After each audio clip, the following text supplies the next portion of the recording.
ਜੀ ਆਇਆਂ ਨੂੰ। ਇੱਕ ਸ਼ਹਿਰ ਹੈ, ਸ਼ਹਿਰ ਦੇ ਵਿੱਚ ਇੱਕ ਘਰ ਹੈ। ਉਸ ਘਰ ਦਾ ਮਾਲਿਕ ਆਪਣੇ ਘਰ ਦੇ ਕਮਰੇ ਕਿਰਾਏ ਤੇ ਦਿੰਦਾ ਹੈ। ਇੱਕ ਵੱਡਾ ਸਾਰਾ ਹਾਲ ਹੈ। ਹਾਲ ਦੇ ਵਿੱਚ ਉਹਨੇ ਲਾਈਨਾਂ ਮਾਰ ਕੇ ਡੱਬੇ ਬਣਾਏ ਹੋਏ ਨੇ। ਉਹ ਡੱਬਿਆਂ ਨੂੰ ਕਮਰਾ ਕਹਿੰਦਾ। 1 ਤੋਂ ਲੈ ਕੇ 5, 6 ਤੋਂ ਲੈ ਕੇ 10, ਯਾਨੀ 5 ਆਮੋ ਸਾਹਮਣੇ ਕਹਿੰਦਾ ਇਹ 10 ਕਮਰੇ ਨੇ। ਤੇ ਕਿਸੇ ਨੂੰ ਕਿਰਾਏ ਤੇ ਦੇਣ ਵਾਸਤੇ ਕਹਿੰਦਾ ਇਹ ਕਮਰਾ ਨੰਬਰ 8 13। ਉਹ ਕਹਿੰਦਾ ਇਹ ਕਮਰੇ ਨੇ? ਕਹਿੰਦੇ ਹਾਂਜੀ। ਜ਼ਮੀਨ ਤੇ ਲਕੀਰਾਂ ਖਿੱਚਣ ਨਾਲ ਕਮਰੇ ਬਣ ਜਾਂਦੇ ਨੇ? ਕਹਿੰਦੇ ਕਿਉਂ? ਜ਼ਮੀਨ ਤੇ ਲਕੀਰਾਂ ਖਿੱਚਣ ਨਾਲ ਦੇਸ਼ ਬਣ ਸਕਦੇ ਨੇ ਤੇ ਫਿਰ ਕਮਰੇ ਕਿਉਂ ਨਹੀਂ ਬਣ ਸਕਦੇ? ਸੋ ਇੱਕ ਕਨਸੈਪਟ ਹੈ, ਇੱਕ ਸੋਚ ਹੈ। ਔਰ ਜਦੋਂ ਅਸੀਂ ਦੇਖਦੇ ਹਾਂ ਕਿ ਜ਼ਮੀਨ ਤੇ ਲਕੀਰਾਂ ਖਿੱਚਣ ਨਾਲ ਦੇਸ਼ ਬਣ ਗਏ ਤਾਂ ਅਸੀਂ ਉਧਰ ਇੱਧਰ ਨਹੀਂ ਜਾ ਸਕਦੇ। ਜਾਣ ਵਾਸਤੇ ਪਾਸਪੋਰਟ ਚਾਹੀਦਾ, ਵੀਜ਼ਾ ਚਾਹੀਦਾ, ਪਰਮਿਸ਼ਨ ਚਾਹੀਦੀ ਆ। ਪਰ ਹਵਾਵਾਂ ਜਾ ਸਕਦੀਆਂ ਨੇ, ਧੁੱਪ ਜਾ ਸਕਦੀ ਹੈ, ਕੁਦਰਤ ਜਾ ਸਕਦੀ ਹੈ, ਪੰਛੀ ਜਾ ਸਕਦੇ ਨੇ। ਔਰ ਪੰਛੀ ਹਮੇਸ਼ਾ ਦੇਖਦੇ ਨੇ, ਗਾਉਂਦੇ ਨੇ, ਸਰਹੱਦ ਨੂੰ ਦੇਖਦੇ ਨੇ। सरहद क्या है, बंटवारा है, उड़ते पंछी कहते हैं, इधर भी इंसान रहते हैं, उधर भी इंसान रहते हैं। सो इंसानां दी गल करांगे और इंसानां दा जो पंछियां नाल रिश्ता है, नाता है, उहदी गल करांगे। विदेशां तो जो पंछी भारत विच आउंदे ने और भारत तो जो पंछी विदेशां विच जांदे ने, मौसम दे बदलण दे नाल उन्हां पंछियां बारे गलबात करांगे। और पंछियां दी बोली नूं कौन समझदे ने?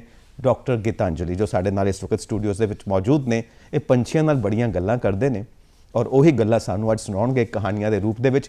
ਵੈਸੇ ਤੇ ਅਸੀਂ ਬਚਪਨ ਵਿੱਚ ਪੰਚਤੰਤਰ ਦੀਆਂ ਕਹਾਣੀਆਂ ਵਿੱਚ ਪੰਛੀਆਂ ਨੂੰ ਬੋਲਦੇ ਸੁਣਿਆ ਹੋਇਆ ਹੈ। ਅੱਜ ਡਾਕਟਰ ਗੀਤਾਂਜਲੀ ਸਾਨੂੰ ਸੁਣਾਉਣਗੇ ਕਿ ਪੰਛੀ ਕੀ ਬੋਲੀ ਬੋਲਦੇ ਨੇ, ਕਿੱਦਾਂ ਪਿਆਰ ਦਾ ਸੁਨੇਹਾ ਲੈ ਕੇ ਵਿਦੇਸ਼ਾਂ ਤੋਂ ਸਾਡੇ ਦੇਸ਼ ਆਉਂਦੇ ਨੇ। ਆਓ ਸਵਾਗਤ ਕਰਦੇ ਹਾਂ ਗੀਤਾਂਜਲੀ ਹੋਰਾਂ ਦਾ। ਬਹੁਤ ਬਹੁਤ ਸਵਾਗਤ ਤੁਹਾਡਾ ਮਾਰਨਿੰਗ ਸ਼ੋਅ ਦੇ ਵਿੱਚ। Thank you very much.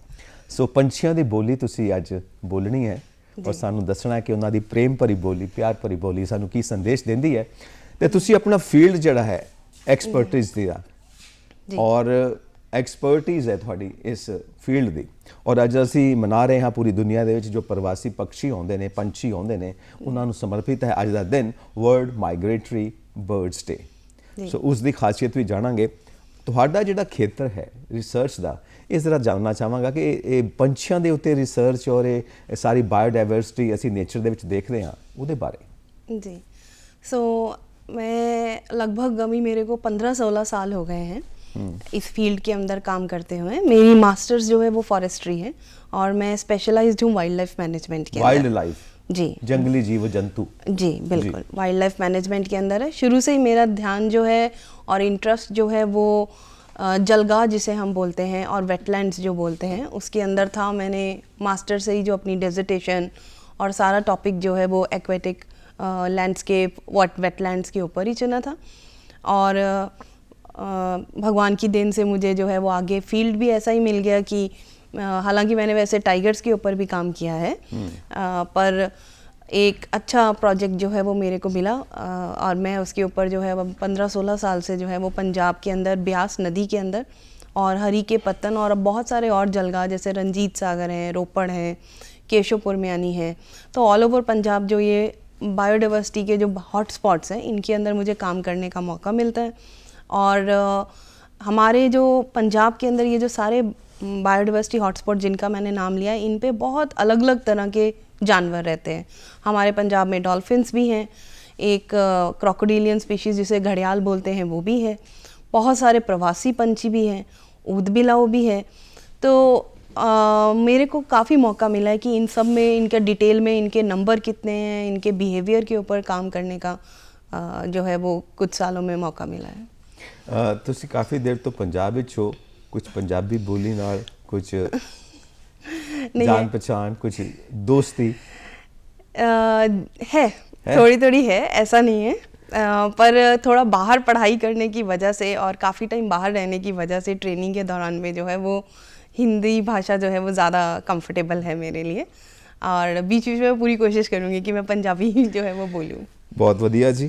तो ਆਪਾਂ ਇਹ ਗੱਲ ਕੀਤੀ ਕਿ ਤੁਸੀਂ ਥਾਂ ਥਾਂ ਦੇ ਉੱਤੇ ਜਾਂਦੇ ਹੋ ਤੇ ਇਹ ਜਿੱਥੇ ਜਿੱਥੇ ਵੀ ਜੀਵ ਜੰਤੂ ਨੇ, ਜੰਗਲੀ ਜੀਵਨ ਹੈ, ਉਹਦੇ ਬਾਰੇ ਗੱਲਬਾਤ ਕਰਦੇ ਹੋ। ਸਾਡਾ ਦੇਸ਼ ਨਾ ਸ਼ਾਸਤਰਾਂ ਦਾ, ਧਾਰਮਿਕ ਪੁਸਤਕਾਂ ਦਾ, ਗ੍ਰੰਥਾਂ ਦਾ ਦੇਸ਼ ਹੈ ਔਰ 4 ਵੇਦਾਂ ਤੋਂ ਲੈ ਕੇ ਸ਼੍ਰੀ ਗੁਰੂ ਗ੍ਰੰਥ ਸਾਹਿਬ ਤੱਕ ਜੋ ਸਾਡੀ ਮਾਨਵ ਸਮਾਜ ਦੀ ਯਾਤਰਾ ਹੈ ਉਹਦੇ ਵਿੱਚ ਅਸੀਂ ਕੁਦਰਤ ਦੀ ਹੀ ਗੱਲ ਕਰਦੇ ਹਾਂ। ਬਲਿਹਾਰੀ ਕੁਦਰਤ ਵਸਿਆ ਹੈ ਨਾ, ਤਾਂ ਪੰਛੀ ਪਰਿੰਦਿਆਂ ਦੀ ਗੱਲ ਕਰਦੇ ਹਾਂ। ਔਰ ਸਾਡਾ ਈਸ਼ੋ ਉਪਨਿਸ਼ਦ ਕਹਿੰਦਾ ਕਿ ਧਰਤੀ ਤੇ ਰਹਿਣ ਵਾਲਾ ਹਰ ਜੀਵ ਕੁਦਰਤ ਦਾ ਬੱਚਾ ਹੈ ਔਰ ਸਾਰਿਆਂ ਦੇ ਅਧਿਕਾਰ ਬਰਾਬਰ ਨੇ। ਪਰ ਮਨੁੱਖ ਗਲਤੀ ਕਰਦਾ ਜਦੋਂ ਆਪਣੇ ਆਪ ਨੂੰ ਸਰਵੋੱਚ ਸਮਝਦਾ ਤੇ ਸਭ ਦੇ ਉੱਤੇ ਆਪਣਾ ਅਧਿਕਾਰ ਜਤਾਉਣ ਦੀ ਕੋਸ਼ਿਸ਼ ਕਰਦਾ। ਸੋ ਅੱਜ ਦਾ ਦਿਨ ਸਾਨੂੰ ਕੀ ਸੰਦੇਸ਼ ਦਿੰਦਾ ਹੈ ਕਿ ਸਾਰੇ ਬਰਾਬਰ ਹਾਂ, ਜਿਹੜਾ वर्ल्ड माइग्रेटरी बर्ड्स डे है। जी बिल्कुल, मुझे लगता है कि कहीं इंसान जो है वो इतना ज़्यादा भूल गया, आगे इतना निकलने लगा, इतना ज़्यादा अपने आप में ही बिज़ी होने लग गया और ऐसी चीज़ें करने लग गया कि वो बाकी और किसी भी पंछी और परिंदे के बारे में जो है वो इतना गौर नहीं देने लगा। और हमें ऐसे दिन बनाने की ज़रूरत पड़ गई कि अब देखो world migratory day, wild life day, ऐसे दिन हम पूरे साल में मनाते हैं ताकि हम लगातार अपने आने वाली पीढ़ियों को भी और अपने आप को भी याद दिलाते रहें कि जो है वो वर्ल्ड माइग्रेटरी डे है। वैसे मैं आपको एक चीज़ बताऊं, ये जो दिन है वर्ल्ड माइग्रेटरी बर्ड डे, ये स्पेशल इस वक्त ये साल में 2 बार मनाया जाता है। एक बार जो है वो इस वक्त हमारा जो सेकंड सैटरडे है मई का, उसमें मनाया जाता है। सिमिलरली जो है वो ये अक्टूबर के सेकंड सैटरडे के अंदर मनाया जाएगा। और इसका कारण ये है कि ये माइग्रेशन को ही जो है वो डिपिक्ट करता है। जैसे जैसे सीज़न चेंज होता है, सर्दी से गर्मी आती है, गर्मी से सर्दी आती है, तो बर्ड्स जो हैं हमसे ज़्यादा इसको सेंस करके अपने आप को माइग्रेट करते हैं। जहाँ पे उनके पास फूड रिसोर्सेज हैं, खाना और हैबिटेट जो है अच्छा मिलेगा, वो उस तरफ माइग्रेट करते हैं। तो ये एक पूरे साल में ग्लोब के अंदर सदर्न और नॉर्दर्न मूवमेंट्स होती हैं बर्ड्स की, और इसीलिए जो है ये आज उसको सेलिब्रेट करने के लिए जो है वो मनाया जा रहा है कि अब एक जैसे हम गर्मियों की तरफ आ गए हैं तो अब एक माइग्रेशन जो है वो शुरू होगी। सिमिलरली हमारे लिए जो माइग्रेशन है वो अक्टूबर में यहाँ पे ज़्यादा शुरू होती है हमारे पंजाब के अंदर। अक्टूबर के अंदर जो है जो कोल्डर एरियाज़ हैं वहाँ बर्फ़ गिर जाएगी, खाने की रिसोर्सेज कम हो जाएंगी, तो आप देखेंगे अक्टूबर से ऑनसेट होता है। बहुत सारे प्रवासी पंछी लाखों की तादाद के अंदर हमारे छोटे छोटे गाँवों में, बड़े बड़े झीलों में, नदियों में, सब जगह आके बैठ जाते हैं। ਕਈ ਵਾਰ ਅਸੀਂ ਦੇਖਦੇ ਹਾਂ ਕਿ ਸਾਡੇ ਘਰਾਂ ਦੀਆਂ ਛੱਤਾਂ ਦੇ ਉੱਤੇ, ਸ਼ਹਿਰਾਂ ਦੇ ਵਿੱਚ ਵੀ ਕੋਈ ਇਦਾਂ ਦੇ ਪੰਛੀ ਬੈਠੇ ਹੁੰਦੇ ਨੇ ਜਿਹੜੇ ਅਸੀਂ ਪਹਿਲਾਂ ਕਦੀ ਦੇਖੇ ਨਹੀਂ ਹੁੰਦੇ, ਔਰ ਅਸੀਂ ਆਪਸ ਵਿੱਚ ਗੱਲਾਂ ਕਰਦੇ ਹਾਂ ਬਈ ਆਹ ਕੀ ਹੋਇਆ, ਆਹ ਕੀ ਚੀਜ਼ ਹੈ ਨਾ। जी ਤੇ ਇਹ ਹੁੰਦਾ ਕਿ ਸ਼ਹਿਰਾਂ ਵਿੱਚ ਵੀ ਆ ਜਾਂਦੇ ਨੇ। हाँ बिल्कुल होता है। सो ये कई तरीके के बर्ड्स होते हैं। कुछ बर्ड्स जो है, वैसे मैं बताना चाहूँगी, एक रेजिडेंट बर्ड्स भी हैं जो मतलब कि सारा साल आपके आसपास रहते हैं, जिन्हें हम पहचानते भी हैं, जैसे कि वुड पैकर हो गए जो और उसके बाद या मैना होगी या फिर इवन कबूतर हो गए, ये जो कॉमन बर्ड्स हैं। इसी तरीके से कुछ माइग्रेटरी और कुछ हमारे कुछ छोटे पंछी हैं, माइग्रेटरी बर्ड्स हैं जो कि हमारी बुशेस या श्रब्स के अंदर आके रहते हैं। जैसे फॉर एग्ज़ाम्पल मैं इसका भी आपको एग्ज़ाम्पल दूंगी कि एक हॉक कुकू हम बोलते हैं जो कि पपीहा जिसे बोलते हैं। पपीहा जी, वो हालांकि वाटर बर्ड नहीं है, मतलब जैसे water bird in the sense कि पानी का पंछी नहीं है, पर वो पपीहा आप देखेंगे कि उसकी आवाज़ आ गई तो मतलब कि अब मॉनसून आ रहा है। और ये ऐसा ही होता है, ये पपीहा ऐसा नहीं है, ये साउथ से नॉर्थ जैसे जैसे मॉनसून आएगा उससे पहले इसकी आवाज़ आती जाएगी, और पपीहा आ गया तो मतलब कुछ दिन में बारिश आ गई है। तो आप ये बिल्कुल सही कह रहे हैं कि कुछ बर्ड्स एकदम सामने आ जाते हैं अचानक। ऐसा ही एक बड़ा खूबसूरत बर्ड है जो कि हमारे एवेन्यू ट्रीज़ है, जैसे शहरों के अंदर जहाँ घना थोड़ा जंगल है, एशियन पैराडाइज फ्लाई कैचर बोलते हैं। बहुत ही खूबसूरत बर्ड है, वाइट कलर का, और इतना प्यारा उसका टेल होता है। वो जो है वो भी हमारे जंगलों में आ जाता है, इसी टाइम पे जो है वो आता है, वो भी इस वक्त समर की माइग्रेशन पे आता है। जी, ਵੈਸੇ ਇੱਕ ਮਜ਼ਾਕ ਦੀ ਗੱਲ ਹੈ ਕਿ ਜਦੋਂ ਇੰਨੀ ਦੂਰ ਤੋਂ ਆਉਂਦੇ ਨੇ ਔਰ ਪਿੰਡਾਂ 'ਚ ਥਾਂ ਦੇ ਉੱਤੇ ਝੀਲਾਂ 'ਚ ਰਹਿੰਦੇ ਹੋਏ ਆਪਸ 'ਚ ਗੱਲ ਕਰਦੇ ਹੋਣਗੇ, ਚੱਲ ਯਾਰ ਸ਼ਹਿਰ ਵੀ ਘੁੰਮ ਕੇ ਆਈਏ, ਇੰਨੀ ਦੂਰ ਆਇਆ ਤੇ ਸ਼ਹਿਰ ਵੀ ਦੇਖ ਆਈਏ, ਤੇ ਸਾਨੂੰ ਵੀ ਫਿਰ ਸ਼ਹਿਰ ਆ ਕੇ ਮਿਲ ਜਾਂਦੇ ਨੇ ਉਹ। ਖੈਰ, ਹੁਣ ਜੇ ਇਹ ਮੈਂ ਪੁੱਛਾਂ ਕਿ ਕਦੋਂ ਤੋਂ ਆ ਰਹੇ ਨੇ, ਇਤਿਹਾਸ ਕੀ ਹੈ, ਇਹ ਤੇ ਫਿਰ ਬਹੁਤ ਹੀ ਪੁਰਾਣਾ ਇਤਿਹਾਸ ਹੈ। ਕੁਦਰਤ ਨੂੰ ਕੌਣ ਜਾਣ ਸਕਦਾ ਹੈ, ਇਹ ਤਾਂ ਪਤਾ ਨਹੀਂ ਲੱਖਾਂ ਸਾਲ ਤੋਂ, ਹਜ਼ਾਰਾਂ ਸਾਲ ਤੋਂ ਆ ਰਹੇ ਹੋਣਗੇ, ਪਰ ਅਸੀਂ ਕਦੋਂ ਤੋਂ ਇਹ ਦਿਨ ਮਨਾ ਰਹੇ ਹਾਂ? ये जो है 70s के अंदर जो है इसकी शुरुआत कर दी गई थी थ्रू इंटरनेशनल एग्रीमेंट्स एंड कुछ संस्थाओं ने और कुछ पूरे वर्ल्ड, क्योंकि ये इंटरनेशनल है। मैं आपको एक बात बताना चाहती हूँ, इनके भी ना एक हाईवेज़ होते हैं, जैसे हम हाईवे लेके इधर से उधर जाते हैं, इनका हम बोलते हैं फ्लाईवे। जो सारे ये प्रवासी पंछी हमारे पास आते हैं, इनके एक फिक्स्ड रूट है जो कि इतने सालों की स्टडी रूट्स हैं। फिक्स रूट किए हुए हैं? जी। अच्छा जी। वो फिक्स्ड रूट जो है टोटल 9 ऐसे हम लोग जो है वो फ्लाईवेज हम उसे बोलते हैं। इंडिया के अंदर जो है वो 3 फ्लाईवेज जो हैं उनके जरिए ये पंछी आते हैं। उनमें से जो सबसे बड़ा फ्लाईवे है उसे बोलते हैं सेंट्रल एशियन फ्लाईवे, कैफ बोलते हैं। और सेंट्रल एशियन फ्लाईवे में आपको पता है 33 कंट्रीज आती हैं जी। तो आप सोचिए कि 33 कंट्रीज से जो है वो ये पंछी हमारे इंडिया के अंदर जो है माइग्रेट करते हैं। उसके अलावा 2 फ्लाईवे और भी हैं। एक हमारा जो है वो नॉर्थ ईस्ट साइड के अंदर आता है और एक जो है वो थोड़ा हमारा जो है मतलब ऑस्ट्रेलिया के साथ जो माइग्रेशन है उसके साथ कनेक्ट होता है। एक हमारा जो है अफ्रीका के साथ कनेक्ट होता है। पर मेजर पंछी हमारे सेंट्रल एशियन फ्लाईवे से आते हैं। तो बहुत सारे पंछी जो हैं वो आते हैं और बहुत सारी हमारी जो है वो डिफरेंट ऑब्जर्वेशन होती है। जैसे आप कह रहे हैं कि आपस में बात करते हैं मैं आपको एक इंटरेस्टिंग चीज़ बताती हूँ। कुछ पंछी तो बिल्कुल छोटे, क्योंकि पहली बार आते हैं अपने पेरेंट्स के साथ, छोटे छोटे बच्चे होते हैं, वो बिल्कुल छोटे साइज़ के अंदर होते हैं। कोई उनका जैसे उनके फीचर्स होते हैं बर्ड्स के, किसी के स्पॉट होता है, वो भी डेवलप नहीं होते हैं। 6-7 महीने यहाँ पे रहते हैं और अपनी बॉडी डेवलप करते हैं। वो उनका काम है यहाँ आके जो पूरा खाना है वो खाते हैं, खुराक लेते हैं। उसके बाद जब वो जाने वाले होते हैं तो वो कम से कम जो है 1 या 2 किलो उनका वेट बढ़ गया होता है। उनके जैसे एक हमारा है ब्लैक हेडेड गल, जब वो आती है उसके सिर्फ यहाँ पे आँख के पास एक स्पॉट होता है, पर जब वो जाते हैं तो उसके यहाँ से नेक से लेके पूरा हेड के पीछे तक ब्लैक कलर का पूरा एक क्राउन, हाँ क्राउन जो है वो तैयार हो जाता है। उसे फिर हम ब्लैक हेडेड गल बोलते हैं। तो बड़ा इंटरेस्टिंग है फील्ड के अंदर। आप जब देखते हैं वो छोटे बच्चे आउंदे किद्दां ने, इन्नी दूर उड़दे किद्दां होणगे? ये अभी भी एक मिस्ट्री है। ऐसा नहीं है, सब बर्ड्स का थोड़ा अपना अपना डिफरेंट तरीका है। कुछ मेजर चीज़ें जो अभी ऑलरेडी अंडरस्टूड है, ऐसा नहीं है। ये हमसे ज़्यादा अर्थ के मैग्नेटिक फील्ड के साथ, डे ड्यूरेशन के साथ, अपने आप को स्टार्स के साथ अलाइन करना, डिफरेंट टेक्निक्स यूज़ करके बर्ड्स माइग्रेट करते हैं। कुछ जैसे फैमिलीज हैं, जैसे क्रेन, जिसे कुंजे बोलते हैं पंजाबी में, वो फैमिली में जो है वो उनमें एडल्ट्स का बड़ा ही इम्पॉर्टेंट रोल होता है। एडल्ट्स जो हैं आप देखेंगे, हमने कई बार हमारे मेंशन भी है, एक हमारे सारे जो बुजुर्ग हैं और जो स्पेशली पिंड के लोग हैं उन्हें पता है कि ये वी फॉर्मेशन करके जो है वो उड़ते हैं। एक लीडर आगे होता है और उसके पीछे होते हैं। तो जब छोटे बच्चे हैं वो तो मोस्टली पेरेंट्स के साथ ज़रूर आते हैं और दैट्स हाउ वो जो रास्ता है कैसे आना है उनकी जो है वो ट्रेनिंग होती है। ਉਹ ਦੱਸਦੇ ਨੇ ਸਾਇੰਸ ਇਹ ਹੈ ਕਿ ਜਿਹੜਾ ਅੱਗੇ ਵਾਲਾ ਪੰਛੀ ਹੈ ਉਹ ਜ਼ਿਆਦਾ ਤਾਕਤਵਰ ਹੁੰਦਾ ਔਰ ਉਹ ਹਵਾ ਨੂੰ ਪਿੱਛੇ ਹਟਾਉਂਦਾ ਹੈ ਤਾਂ ਪਿੱਛੇ ਵਾਲੇ ਪੰਛੀਆਂ ਵਾਸਤੇ ਉਹ ਆਸਾਨ ਹੋ ਜਾਂਦਾ ਹੈ। ਤੇ ਉਸੇ ਤਰ੍ਹਾਂ ਹੀ ਗਰੁੱਪ ਦੇ ਵਿੱਚ ਅੰਦਰ ਕਿਤੇ ਛੋਟੇ ਬੱਚੇ, ਉਹਨਾਂ ਨੂੰ ਬਿਲਕੁਲ ਘੱਟ ਐਫਰਟ ਕਰਨੀ ਪੈਂਦੀ ਹੈ।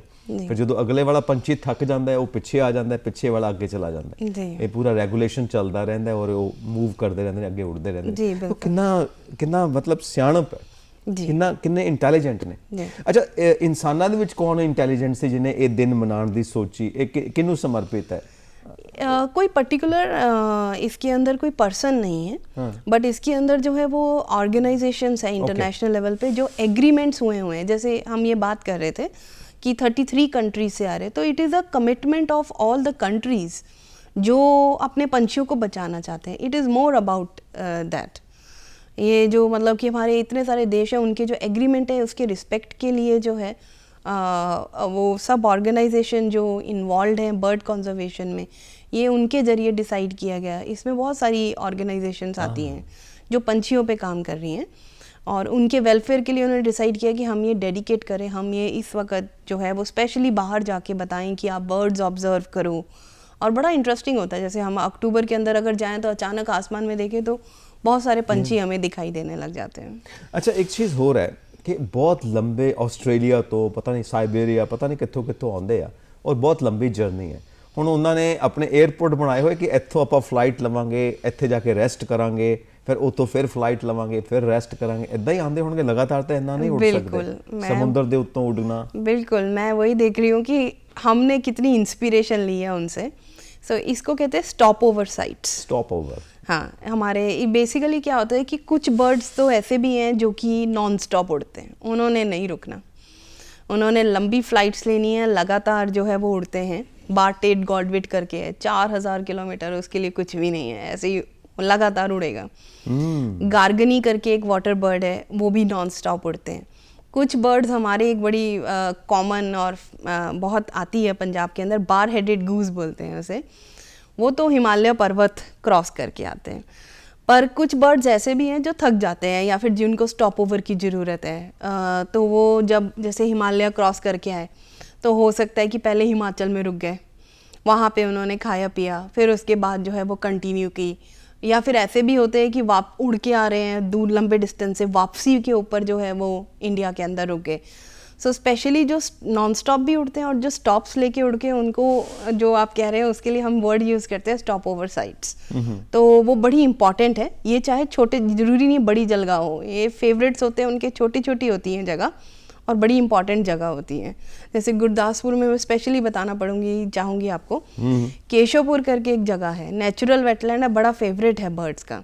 केशवपुर, शालापत्तन करके जगहें हैं, ये बहुत बर्ड्स जो हैं इन्हें यूज़ करते हैं, यहाँ बहुत अच्छे तरीके से फीड करते हैं, रेस्ट करते हैं। तो इंटरेस्टिंग है ये, काफ़ी इंटरेस्टिंग, बहुत ज़्यादा इंटरेस्टिंग है।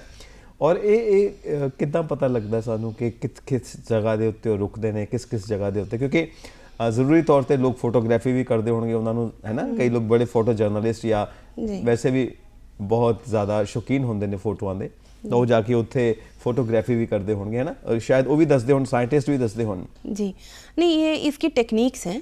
ਇਹ ਬਰਡਸ ਜਿਹੜੇ ਨੇ ਇਹ ਹਿਮਾਲਿਆ ਤੋਂ ਜਿਹੜੇ ਤੁਸੀਂ ਦੱਸੇ ਸੀਗੇ, सेम बर्ड्स? जी जी जी, ये बार हेडेड नहीं है, ये कोई दूसरा बर्ड है, पर बार हेडेड नहीं है, पर हाँ लगभग वैसे ही है जी। ये हिमालयस तो आंदे ने जी, ये मतलब basically they are coming from Mongolia. Mongolia तो? हाँ जी, चंगेज खान दे इलाके तो। मंगोलिया से जब आते हैं तो फिर इसलिए हिमालय क्रॉस करके इनको जो है वो इंडिया के अंदर आना चाहते हैं, आते हैं।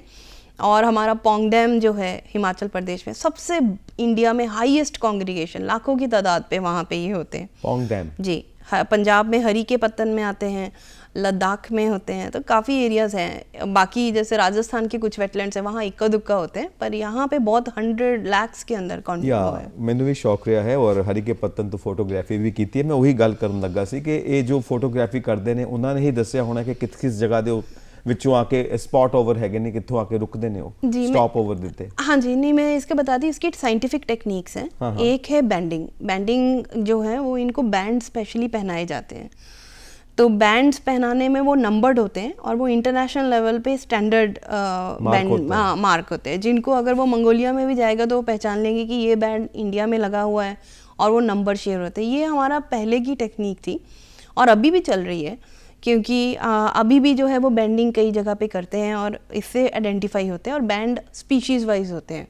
फॉर एग्जांपल जो अभी हम बर्ड कह रहे थे, बार हेडेड गूज, उसके नेक के ऊपर लगता है काफ़ी बड़ा पंछी है तो फिर बड़ा बैंड होता है, और जो बिल्कुल छोटे पंछी हैं उनके लिए उनके वेट के हिसाब से छोटे छोटे बैंड लगते हैं।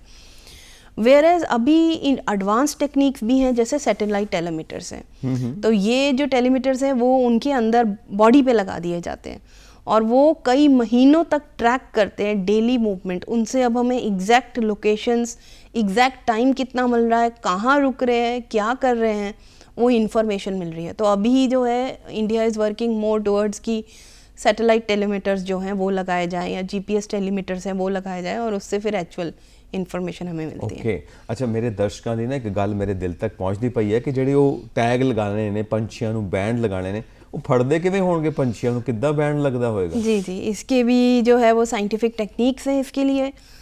जब बैंडिंग करनी है तो डिफरेंट पंछी के हिसाब से नेट्स लगते हैं।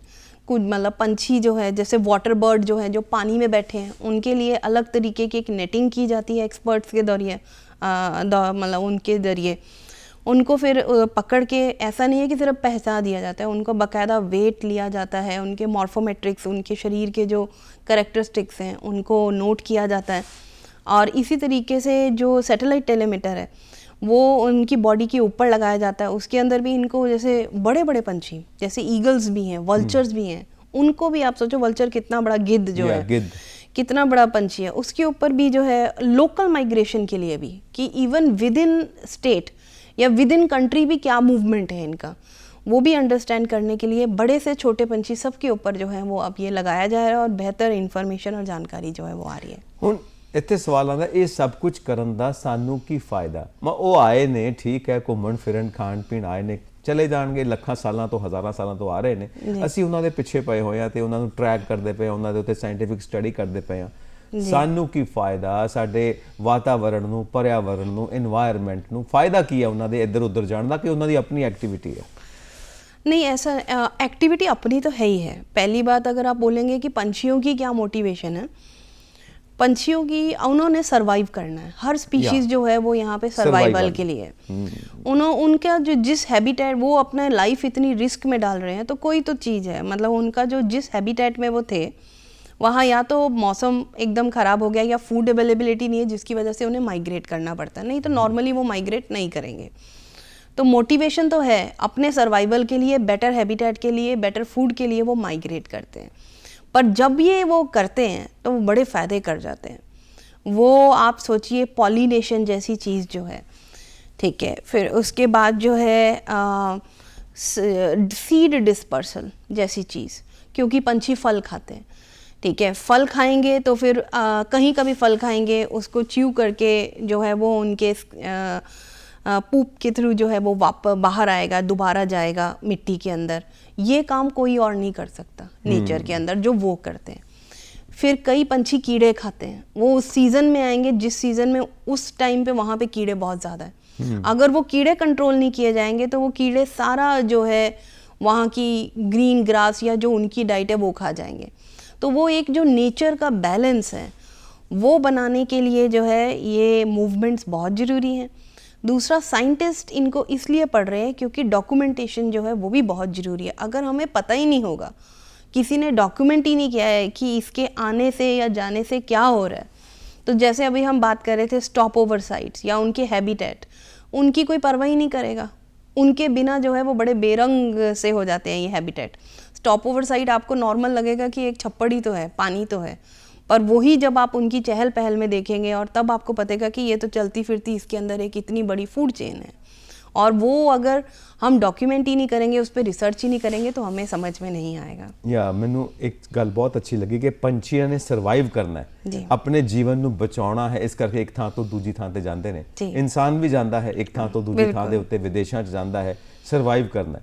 ਹੁਣ ਇੱਥੇ ਗਲਤੀ ਇਹ ਹੈ ਕਿ ਕੁਦਰਤ ਨੂੰ ਆਧਾਰ ਬਣਾਇਆ ਹੈ ਪੰਛੀਆਂ ਨੇ ਆਪਣੇ ਸਰਵਾਈਵਲ ਦਾ, ਤੇ ਅਸੀਂ ਕਿਸੇ ਨਾ ਕਿਸੇ ਥਾਂ ਦੇ ਉੱਤੇ ਪੈਸੇ ਨੂੰ, ਧਨ ਨੂੰ, ਪ੍ਰਾਪਰਟੀਆਂ ਨੂੰ ਆਪਣੇ ਸਰਵਾਈਵਲ ਦਾ ਆਧਾਰ ਬਣਾ ਲਿਆ। और आज देखो कितने झगड़े खड़े हो गए ने पूरी दुनिया दे विच।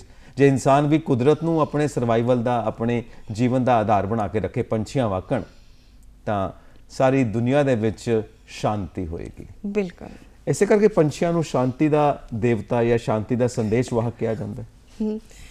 पंछी भी अलग अलग तरीके हैं, कुछ बहुत शरीफ पंछी हैं और कुछ ऐसे हैं जो बहुत शोर करते हैं। हाँ, जैसे रूडी शलडक करके एक है जिसे सुरखाब कहते हैं हम, बहुत ही शानदार पंछी है, देखने में बहुत ही सुंदर है, पर उसके पास जाओ तो वो ऐसे आवाज़ निकालता है जो है कि आप एकदम सोचेंगे कि क्या हो गया। जिन्हों ਅਸੀਂ ਆਪਾਂ ਅਕਸਰ ਕਹਿੰਦੇ ਆ ਤੈਨੂੰ ਬੜੇ ਸੁਰਖਾਬ ਦੇ ਪਰ ਲੱਗੇ ਹੋਏ ਨੇ।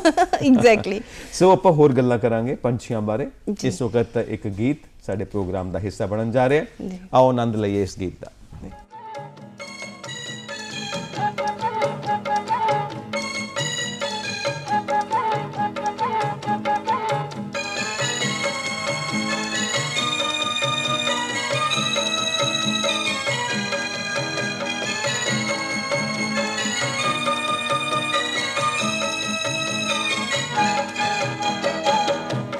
प्यारा है साथ साडा ईमान।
गुरपुरब दुशहरा दिवाली ते होली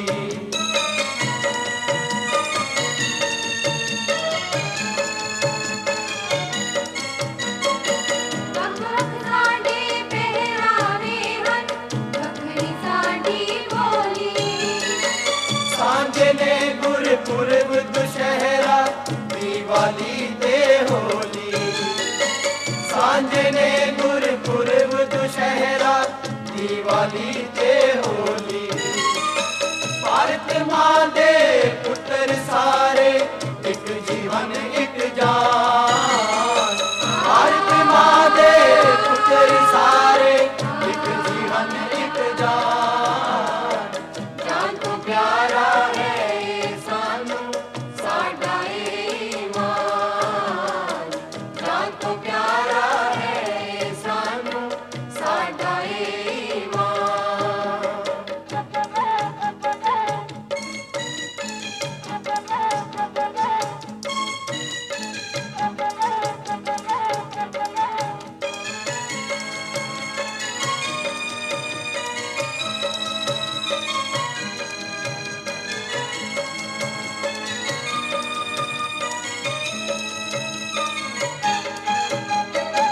सांझे साडे मंदिर मस्जिद सांझे हन गुरुद्वारे अल्लाह वाहेगुरु राम नाम ने एक रब दे ही सारे अल्लाह वाहेगुरु राम नाम ने एक रब दे ही सारे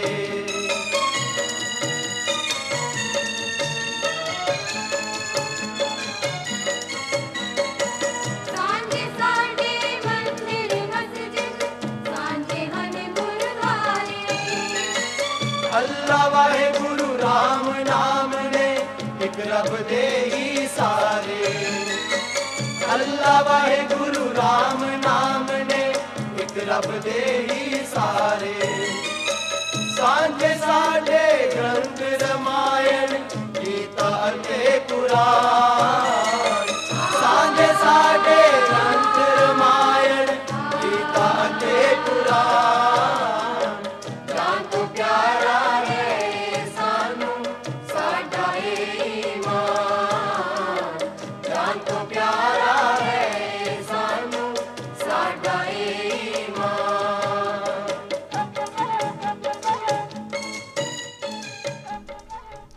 ਜੇ ਤੁਸੀਂ ਸ਼ਾਂਤੀ ਚਾਹੁੰਦੇ ਹੋ ਤਾਂ ਯੁੱਧ ਲਈ ਤਿਆਰ ਰਹੋ। ਇਹ ਸਾਡੇ ਪ੍ਰਾਈਮ ਮਿਨਿਸਟਰ ਸ਼੍ਰੀ ਲਾਲ ਬਹਾਦਰ ਸ਼ਾਸਤਰੀ ਜੀ ਨੇ ਸਾਨੂੰ ਸਮਝਾਇਆ ਔਰ ਉਸ ਤੋਂ ਬਾਅਦ ਭਾਰਤ ਆਤਮ ਨਿਰਭਰ ਹੋਣਾ ਸ਼ੁਰੂ ਹੋਇਆ ਹੈ ਜੰਗ ਦੇ ਸਾਜ਼ੋ ਸਮਾਨ ਦੇ ਵਿੱਚ ਔਰ ਕਹਿੰਦੇ ਨੇ ਕਿ ਹਮੇਸ਼ਾ ਆਤਮ ਨਿਰਭਰ ਰਹੋ ਕਿਉਂਕਿ ਕਦੀ ਐਮਰਜੈਂਸੀ ਹੋ ਜਾਵੇ ਤਾਂ ਜਿੱਥੋਂ ਅਸੀਂ ਹਥਿਆਰ ਲੈਂਦੇ ਆ ਜੇ ਉਹਨੇ ਸਾਨੂੰ ਮਨਾ ਕਰ ਦਿੱਤਾ ਜਾਂ ਟਾਈਮ ਤੇ ਨਾ ਸਪਲਾਈ ਹੋਈ ਤਾਂ ਸਾਡੇ ਵਾਸਤੇ ਦਿੱਕਤ ਹੋ ਜਾਏਗੀ। ਇਸ ਕਰਕੇ ਭਾਰਤ ਅੱਗੇ ਵੱਧਦਾ ਪਿਆ ਔਰ ਅੱਜ ਭਾਰਤ ਨੇ ਐਸੀ ਟੈਕਨੋਲੋਜੀ ਡਿਵੈਲਪ ਕੀਤੀ ਹੈ ਕਿ ਇਸ ਵਕਤ ਜੋ ਸਿਚੁਏਸ਼ਨ ਬਣੀ ਹੋਈ ਹੈ ਤਾਂ ਆਪਣੀ ਟੈਕਨੋਲੋਜੀ ਦੇ ਨਾਲ ਹੀ ਦੁਸ਼ਮਣ ਦੇ ਜੋ ਹਮਲੇ ਨੇ ਉਹਨਾਂ ਦਾ ਸਾਹਮਣਾ ਕਰਦਾ ਪਿਆ ਔਰ ਹਮੇਸ਼ਾ ਭਾਰਤ ਇਹ ਚਾਹੁੰਦਾ ਕਿ ਪੂਰੀ ਦੁਨੀਆ ਦੇ ਵਿੱਚ ਸ਼ਾਂਤੀ ਹੋਵੇ ਔਰ ਜਦੋਂ ਵੀ ਇਸ ਦੁਨੀਆ ਦੇ ਵਿੱਚ ਸ਼ਾਂਤੀ ਦਾ ਸੰਦੇਸ਼ ਗਿਆ ਭਾਰਤ ਦੀ ਧਰਤੀ ਤੋਂ ਗਿਆ ਹੈ ਕਿਉਂਕਿ ਸ਼ਾਂਤੀ ਦੇ ਵਿੱਚ ਹੀ ਤਰੱਕੀ ਹੈ। ਤਰੱਕੀ ਤਾਂ ਹੀ ਹੋਏਗੀ ਜਿਸ ਸਭ ਥਾਂ ਦੇ ਉੱਤੇ ਸ਼ਾਂਤੀ ਹੈ। ਸੋ ਇਸ ਸ਼ਾਂਤੀ ਦਾ ਸੰਦੇਸ਼ ਹੀ ਪੰਛੀ ਦਿੰਦੇ ਨੇ ਜੋ ਥਾਂ ਥਾਂ ਤੇ ਜਾਂਦੇ ਨੇ ਦੂਸਰੇ ਮੁਲਕਾਂ ਤੋਂ ਭਾਰਤ ਆਉਂਦੇ ਨੇ ਭਾਰਤ ਤੋਂ ਦੂਸਰੇ ਮੁਲਕਾਂ 'ਚ ਜਾਂਦੇ ਨੇ ਇਹ ਸ਼ਾਂਤੀ ਦਾ ਸੰਦੇਸ਼ ਲੈ ਕੇ ਜਾਂਦੇ ਨੇ। ਇਹਨਾਂ ਨੂੰ ਸ਼ਾਂਤੀ ਦਾ ਸੰਦੇਸ਼ ਵਾਹਕ ਕਿਹਾ ਜਾਂਦਾ ਹੈ ਔਰ ਉਸੇ ਸ਼ਾਂਤੀ ਦੀ ਸੰਦੇਸ਼ ਦੀ ਅੱਜ ਅਸੀਂ ਗੱਲਬਾਤ ਕਰ ਰਹੇ ਹਾਂ। ਮੇਰੇ ਨਾਲ ਸਟੂਡੀਓਜ਼ ਦੇ ਵਿੱਚ ਮੌਜੂਦ ਨੇ ਡਾਕਟਰ ਗੀਤਾਂਜਲੀ। ਸੋ ਡਾਕਟਰ ਜਦੋਂ ਅਸੀਂ ਗੱਲ ਕੀਤੀ ਕਿ ਉਹਨਾਂ ਨੇ ਇੱਕ ਥਾਂ ਤੋਂ ਦੂਜੀ ਥਾਂ ਜਾਣਾ ਹੈ ਤਾਂ ਰਸਤੇ ਦੇ ਵਿੱਚ ਚੁਣੌਤੀਆਂ ਵੀ ਆਉਣਗੀਆਂ ਮੁਸ਼ਕਿਲਾਂ ਵੀ ਆਉਣਗੀਆਂ ਮੌਸਮ ਵੀ ਹੈਗੇ ਨੇ ਸਮੁੰਦਰ ਦਾ ਮੌਸਮ ਵੀ ਹੈਗਾ ਲੋਕਾਂ ਤੋਂ ਵੀ ਖਤਰਾ ਹੈ ਕਈ ਵਾਰ ਲੋਕ ਸ਼ਿਕਾਰ ਕਰਦੇ ਨੇ ਪੰਛੀਆਂ ਦਾ ਅਸੀਂ ਜਾਣਦੇ ਹੀ ਹਾਂ। ਸੋ ਇਹ ਸਭ ਚੁਣੌतियां ਦੀ ਗੱਲ ਕਰਾਂਗੇ। बर्ड्स को जो है जो जैसे बता रही हूँ कि मेन मोटिवेशन है सर्वाइवल। तो डेफिनेटली प्रॉब्लम्स आती हैं। जैसे सबसे बड़ी बात है कि जो लैंड यूज़ चेंज है जो मतलब हमारे कई तरीके के पंछी है जो कि श्रब्स में रहना चाहते हैं बिल्कुल चाहे डेजर्ट हो स्क्रब लैंड हो उसमें सर्वाइव कर सकते हैं। कुछ है जिनको पानी चाहिए कुछ है जिनको जंगल चाहिए वो भी घना जंगल चाहिए। तो आप देखेंगे कि वो पंछी जिनको उनका जो रहन निवास है वो नहीं मिलता है वो उनकी पॉपुलेशन डिक्लाइन हो जाती है। और जो सब जगह पे सरवाइव कर सकते हैं, जैसे आप हमारे आम शहरों में देखेंगे, वो उनकी पॉपुलेशन जो है वो बढ़ना शुरू कर जाती है। इसमें मैं आपको एक एग्जांपल देना चाहूँगी किंगफिशर की। एक है वाइट थ्रोटेड किंगफिशर है। वो हमारे आम, आप जैसे बता रहे थे, शहरों के अंदर और गाँव के अंदर भी जो है थोड़ा बहुत पानी भी और वहाँ आने लग गया है और सरवाइव करने लग गया है। नहीं तो हालांकि ये पूरा एकदम पानी के आसपास जो है वो रहने वाला पंछी था। सो एक जो सबसे बड़ा है कि पंछी आए और उस साल, अगर पिछले साल आए थे, अब उस साल आते हैं तो वहाँ पे वो वेटलैंड ही नहीं होता है या वो पानी की जगह ही नहीं होती है, वहाँ कुछ और हो चुका है। तब वो पंछियों के लिए काफ़ी ज़्यादा जो है वो डिस्टर्बिंग होता है। और वाटर बर्ड्स के लिए, अगर मतलब पानी का पंछी लैंड पे नहीं सरवाइव कर सकता, उसको पानी चाहिए। या इसी तरीके से जंगल वाला जो है वो जंगल के लिए, ये एक बड़ी थ्रेट है। उसके बाद एक जो और बड़ा कारण है वो है पॉल्यूशन, जो वो जैसे हमें पता ही है कि वो यहाँ पे डाइट लेते हैं, खाते हैं, स्पेशली पानी के ज़रिए या फिर लैंड के अंदर जो बढ़ता पॉल्यूशन है उनसे डायरेक्टली इनकी बॉडी के ऊपर भी इम्पैक्ट होता है। पंछियों के अंदर भी जो है वो किडनी फेल जैसी बीमारियां जो है वो अब काफ़ी कॉमन है, आगे रिप्रोड्यूस नहीं कर पा रहे हैं। इसीलिए जैसे इंसानों में है कैंसर जैसी बीमारियां जो हैं वो भी हैं बर्ड्स के अंदर, उनकी डाइट के अंदर जो है। उसके बाद जो है ओवरऑल जो क्लाइमेट चेंज है, या वातावरण ਦੇ ਵਿੱਚ ਜਿਹੜੀ बदलाव आ रहे हैं। एग्जैक्टली वातावरण जो है, अब बारिश जब होनी है तब बारिश नहीं हो रही है, जब सर्दी शुरू होनी है तब सर्दी नहीं शुरू हो रही है। इसीलिए आप देखेंगे कि हम नोटिस कर रहे हैं कि अभी लेट अराइवल हो रहा है। मतलब पंछी जो है, जितनी ठंड हमारे अक्टूबर महीने में या नवंबर में होनी चाहिए, उतनी ठंड ना होने के कारण जो है वो अब लेट अराइवल होने लग गया है। वो आते ही जो है वो जो उनका नंबर अक्टूबर में आना चाहिए, वो नंबर शुरू ही होता है नवंबर एंड के अंदर या दिसंबर में। और इसी तरीके से अर्ली डिपार्चर होने लग गया है। फरवरी महीना जो ठंडा रहता था उसके अंदर इतनी गर्मी हो जाती है कि वो जनवरी एंड से ही या फरवरी के पहले हफ्ते से ही जो है वो वापस चले जाते थे। जब मैंने ये काम शुरू किया था तब अप्रैल तक आराम से हमें काफ़ी major species of migratory birds दिखाई देने लगती थी। और अब हमारे जो वाटर बर्ड्स हैं, फरवरी के एंड तक तो मतलब कि 80% टू 85% वापस जा चुके होते हैं। और जो मैं ये कह रहा सी ਤੁਹਾਨੂੰ, ਕੁਝ ਇਨਸਾਨ ਗਲਤੀਆਂ ਕਰਦੇ ਨੇ, ਬਲਕਿ ਉਹਨਾਂ ਨੂੰ ਕਹਾਂਗੇ ਮੂਰਖਤਾ ਕਰਦੇ ਨੇ, ਜੋ ਪੰਛੀਆਂ ਦਾ शिकार ਕਰਦੇ ਨੇ। जी, वो अनअवेयरनेस के कारण, और कुछ जो है वो जानबूझ के भी जो करते हैं, कई तरीके से जो है वो शिकार डेफिनेटली किया जाता है। कई बार क्या करते हैं कि कोई दवाई डाल के ही जो है वो मुर्गाबियाँ जो है वो मार देते हैं मीट के लिए, कई बार हंटिंग करते हैं। तो ये जो है वो कानूनी अपराध है। वाइल्ड लाइफ प्रोटेक्शन एक्ट के अंदर माइग्रेटरी एज वेल एज जो रेजिडेंट बर्ड्स ऑफ इंडिया जो हैं वो प्रोटेक्टेड हैं। शेड्यूल 2 की स्पीशीज़ है, इनका जो शिकार करना है वो गैर कानूनी है। एक ਆਪਾਂ ਗੱਲ ਕਰ ਰਹੇ ਸੀ ਕਲਾਈਮੇਟ ਚੇਂਜ ਦੀ, ਜੋ ਇਨਸਾਨ ਐਕਸਪੈਰੀਮੈਂਟ ਵੀ ਕਰ ਰਿਹਾ ਹੈ, ਖਾਸ ਕਰਕੇ ਐਟੋਮਿਕ એનર્ਜੀ ਦੇ ਜਿਹੜੇ ਐਕਸਪੈਰੀਮੈਂਟ ਨੇ, ਕਈ ਵਾਰ ਸਮੁੰਦਰ ਦੇ ਅੰਦਰ ਜਾ ਕੇ ਐਕਸਪੈਰੀਮੈਂਟ ਕੀਤੇ ਜਾਂਦੇ ਨੇ, ਰੇਗਿਸਤਾਨ ਦੇ ਵਿੱਚ ਐਕਸਪੈਰੀਮੈਂਟ ਕੀਤੇ ਜਾਂਦੇ ਨੇ, ਉਹਨਾਂ ਦਾ ਵੀ ਵਾਤਾਵਰਣ ਦੇ ਬਦਲਾਵ ਦੇ ਵਿੱਚ ਕਾਫੀ ਅਸਰ ਹੋ ਜਾਂਦਾ ਹੈ। डेफिनेटली जो माइग्रेशन ਦੇ ਉੱਤੇ ਵੀ ਅਸਰ ਪੈਂਦਾ ਹੈ। जी, माइग्रेशन में फ़र्क पड़ेगा। माइग्रेशन में कैसे फ़र्क पड़ जाएगा, क्योंकि माइग्रेशन एक पर्पस के लिए है। अगर किसी जगह पे, जैसे वो अपनी उस जगह पे अगर बर्फ़ ही नहीं गिरी, जिस जगह से माइग्रेट कर रहे हैं हम, वहाँ से वो इसलिए माइग्रेट कर रहे हैं कि वहाँ बर्फ़ गिर गई है, फूड रिसोर्सेज नहीं है, तब माइग्रेशन जो है वो शुरू होती है। तो अगर माइग्रेशन जो है ट्रिगर ही नहीं हो रही है, कोई एलिमेंट ही नहीं है, वहाँ बर्फ़ ही नहीं पड़ी और फूड अभी भी अवेलेबल है, तब वो माइग्रेशन पीरियड डिले हो जाते हैं। होगी तो सही, और वो तब क्या होगा कि अनटाइमली अगर बर्फ़ गिर जाती है और बर्ड्स प्रिपेयर नहीं है तो मॉर्टैलिटी होगी। ਅਫਰੀਕਾ ਦੇ ਜੰਗਲ ਦੇ ਵਿੱਚ ਇੱਕ ਕਹਾਵਤ ਹੈ ਕਿ ਜਦੋਂ ਸਵੇਰ ਹੁੰਦੀ ਹੈ ਹਿਰਨ ਭੱਜਣਾ ਸ਼ੁਰੂ ਕਰਦਾ, ਜੇ ਨਹੀਂ ਭੱਜੇਗਾ ਸ਼ੇਰ ਉਹਨੂੰ ਫੜ ਕੇ ਖਾ ਜਾਏਗਾ। ਤੇ ਜਦੋਂ ਸਵੇਰ ਹੁੰਦੀ ਸ਼ੇਰ ਭੱਜਣਾ ਸ਼ੁਰੂ ਕਰਦਾ, ਜੇ ਉਹ ਨਹੀਂ ਭੱਜੇਗਾ ਤੇ ਉਹ ਹਿਰਨ ਨੂੰ ਨਹੀਂ ਫੜ ਸਕੇਗਾ, ਉਹ ਭੁੱਖਾ ਮਰੇਗਾ। ਯਾਨੀ ਕਿ ਸਵੇਰ ਹੁੰਦਰ ਸਾਰੀ ਹਿਰਨ ਵੀ ਭੱਜਦਾ ਤੇ ਸ਼ੇਰ ਵੀ ਭੱਜਦਾ। ਹੁਣ ਦੇਖੋ ਇਹ ਕੁਦਰਤ ਦਾ ਖੇਲ ਹੈ, ਕੌਣ ਕਿਸ ਤੋਂ ਬਚ ਜਾਂਦਾ ਤੇ ਕੌਣ ਕਿਹਨੂੰ ਖਾ ਜਾਂਦਾ। ਉਸੇ ਤਰ੍ਹਾਂ ਹੀ ਜ਼ਿੰਦਗੀ ਦਾ ਖੇਲ ਜਿਹੜਾ ਹੈ ਇਹ ਤਾਕਤ ਦਾ ਖੇਲ ਹੈ, ਔਰ ਉਹੀ ਬਚੇਗਾ ਜੋ ਤਾਕਤਵਰ ਹੈ। जी, ਔਰ ਇਹ ਸਰਵਾਈਵਲ ਤਾਕਤ ਦੇ ਨਾਲ ਜੁੜੀ ਹੋਈ ਚੀਜ਼ ਹੈ। ਕਿੱਦਾਂ ਦੀਆਂ ਪ੍ਰੋਟੈਕਸ਼ਨਸ ਦਿੱਤੀਆਂ ਜਾ ਰਹੀਆਂ ਨੇ, ਕਿੱਦਾਂ ਦੇ ਇੰਟਰਨੈਸ਼ਨਲ ਲਾਜ਼ ਬਣੇ ਹੋਏ ਨੇ ਜੋ ਪੰਛੀਆਂ ਨੂੰ ਪ੍ਰੋਟੈਕਟ ਕਰਦੇ ਨੇ, ਕੁਦਰਤ ਨੂੰ ਪ੍ਰੋਟੈਕਟ ਕਰਦੇ ਨੇ, ਵਾਈਲਡ ਲਾਈਫ ਨੂੰ ਪ੍ਰੋਟੈਕਟ ਕਰਦੇ ਨੇ, ਜੋ ਸਾਡੀ ਸਾਰਿਆਂ ਦੀ ਰਿਸਪੌਂਸਿਬਿਲਿਟੀ ਹੈ। जी। तो वैसे तो कई कंट्री स्पेसिफिक हैं, जैसे मैं अभी बता रही थी आपको, वाइल्ड लाइफ प्रोटेक्शन एक्ट जो है वो इंडिया स्पेसिफिक लॉ है, इंडिया के अंदर जो है वो एक्ट होता है। ऐसे ही कई कंट्री स्पेसिफिक जो हैं वो लॉ होंगे और या फिर रेगुलेशंस हैं। इसी तरीके से इंटरनेशनल भी हैं। इंटरनेशनल लेवल पे सिर्फ पंछियों को बचाने के लिए नहीं है, जैसे साइटीज़ है वाइल्ड लाइफ ट्रेड के अगेंस्ट है, कि जो पंछियों का इंटरनेशनल लेवल पे जो व्यापार भी होता है या इधर उधर बेचना होता है, उसके ऊपर भी ये रिस्ट्रिक्शन करता है। उसके अलावा इवन इसके हैबिटेट बचाने को, जैसे एक रामसार कन्वेंशन है, बहुत बड़ी कन्वेंशन है, जिसके अंदर सारे जो वर्ल्ड के वेटलैंड्स हैं, जलगाह हैं, उनको बचाया जा रहा है, जो मेजर हैबिटेट है वाटर बर्ड्स का। तो ये कुछ है, ट्रैफिक है, ये जो है मोस्टली पंछियों के व्यापार पे उनको प्रोटेक्शन देने के लिए काम करते हैं। और बाकी जैसे मैं बता रही हूँ कि हर कंट्री के अपने स्पेसिफिक लॉ हैं अपने जानवरों को बचाने के लिए। इंडिया में जो है वो वाइल्ड लाइफ प्रोटेक्शन एक्ट है, और हमारे मोस्ट ऑफ द बर्ड, कोई ऐसा बर्ड नहीं होगा, मोस्ट ऑफ द बर्ड जो है वो शेड्यूल 1, 2 में जो कि हाईएस्ट प्रोटेक्शन देता है, वो इनको मिली हुई है।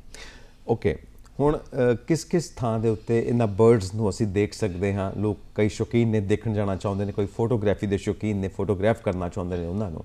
ਸੋ ਕਿਹੜੀਆਂ ਸਾਈਟਸ ਨੇ ਪੰਜਾਬ ਦੇ ਵਿੱਚ ਜੋ ਈਜ਼ੀਲੀ ਅਸੀਂ ਜਾ ਸਕਦੇ?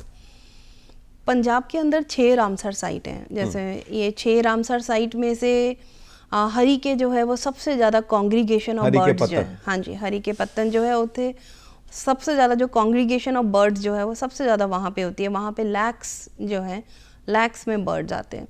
तो उसके बाद पर वो बहुत बड़ी वाटर बॉडी है, तो फोटोग्राफिक पॉइंट ऑफ व्यू से अगर आप पूछेंगे तो मैं केशवपुर म्यानी बोलूँगी।